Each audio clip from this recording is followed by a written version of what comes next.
Hi, I'm Sunwoo Cray. I'm a journalist here at IW Wells. I put together a team of journalists who researched the suppression of free speech. Here's what I've learned.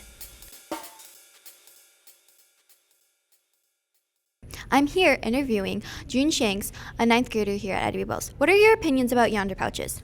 Well, it just feels like a power play. Like the school is trying to gain more power over us by not letting us have our phones. So overall, I just really don't like it. Cut. You can't say that. You're not allowed to say that. I'm in charge and I like the yonder pouches.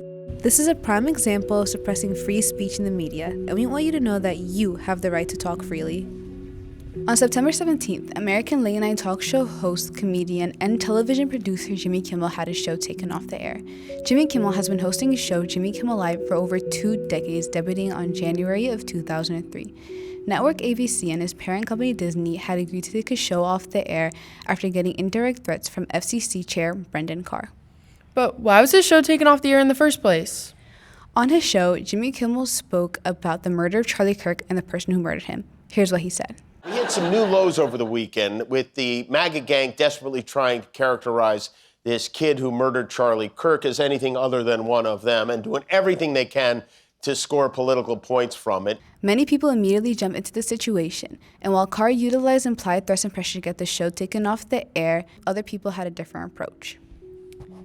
ABC employees received direct threats from far-right people, although not all the responses were negative. The ACLU put out a statement saying that this was marking a dark moment for freedom of speech in our country. On September 23rd, Jimmy Kimmel finally got his show back.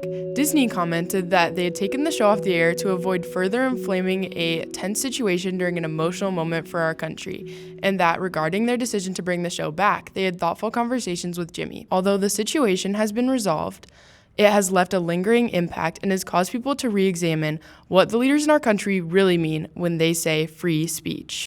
Suppressing free speech in the media is relevant to us all in school and the world. It goes against our First Amendment right, which harms our society's fundamental rights and creates suspicion among world leaders and between people. Keeping the truth from citizens only worsens problems and leads them to distrust their government. This also invokes further caution in the way that people act on the internet and interact with others. Freedom of speech is also a big thing in journalism.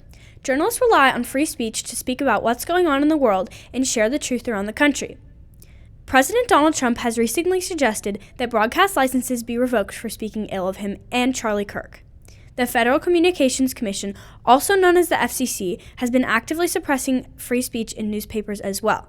This makes a journalist's work so much harder. They have to take extra precautions just to make sure their show or newspaper doesn't get suspended.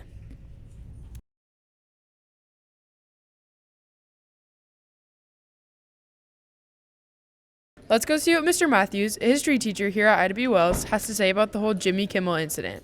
My thoughts on the Jimmy Kimmel show being canceled was that it was a bit of a red flag for First Amendment rights and censorship.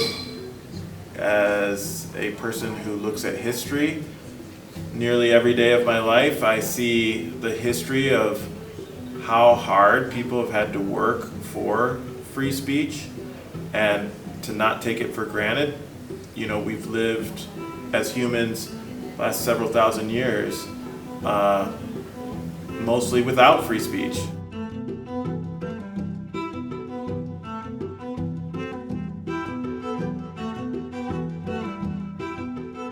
I will say that having lived abroad a few times, you get a window into moments where there is not free speech, and so to have it is something that we really want to make sure that we keep and maintain and cherish.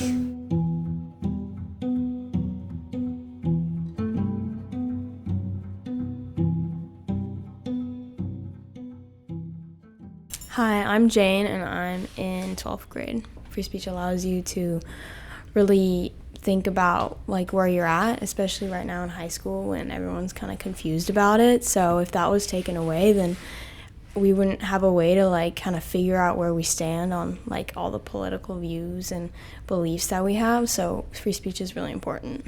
Let's hear Ms. Griffin's opinions, an English teacher here at IW Wells. So my thoughts on the whole Jimmy Kimmel's show being removed from the air are, I would say straightforward and also complex at the same time. His show's entertainment, and part of entertainment is maybe rubbing people the wrong way.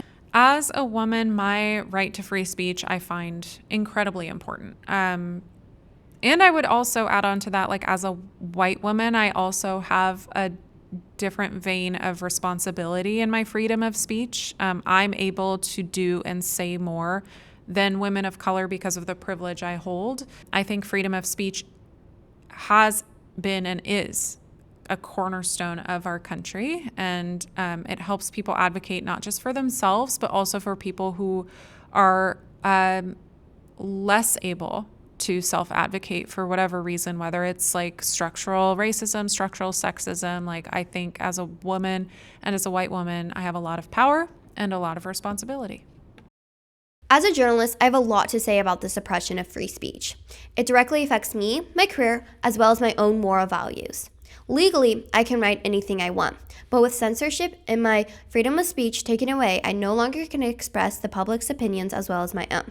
The First Amendment protects my free speech in my career, letting me write and report anything I wish. But recently, many people have been trying to overpower that. Without my free speech, it is harder to bring the truth out for people to be well informed. Freedom of speech means you can mock and criticize people in power and your leaders without your rights taken away. This is exactly what happened to Jimmy Kimmel and why his show was suspended.